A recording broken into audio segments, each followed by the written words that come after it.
Kublai pi baro kini longi kubor bam tagasngi. Ke executive committee bethamai ke jingyalam uba penyan ula pentip kelas shimrai ban pentri kamno ya ke trading ban non tribal regulation act kumba ka long ha ke jingye kendu syakilat pathai kubor. Uba penyat sings im yuthu ka Khadc kan beteng biang ban nai talasi ki kam khai be an jogi bar jela ban ngin ne ting e kabala ru ban long da uput ban Khang sendon yiki Dukan jogi bamdan trading license na ka council.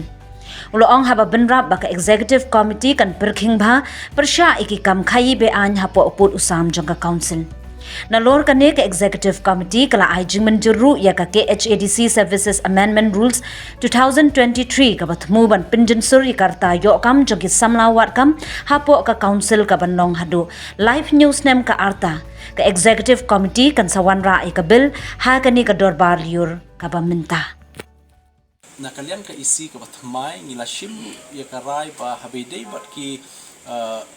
jing pentroi kam ya ka trading ba non tribal regulation act ya kani ni kwa ban pensno limba jong pi ba kani ki isi batmai kan beteng no hi ban khnra ye kino ki bar jela ki bawan khai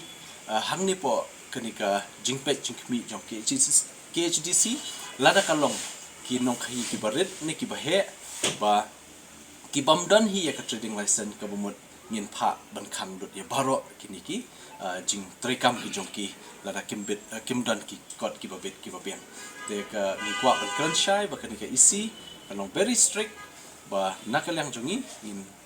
dangya bitang ye jing khnra ki kinu ki business ki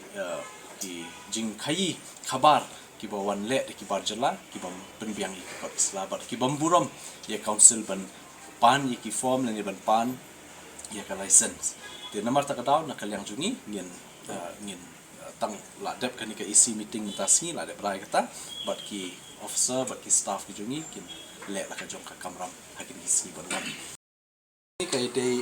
ban wan ra amendment ban plilat iki ba apply kam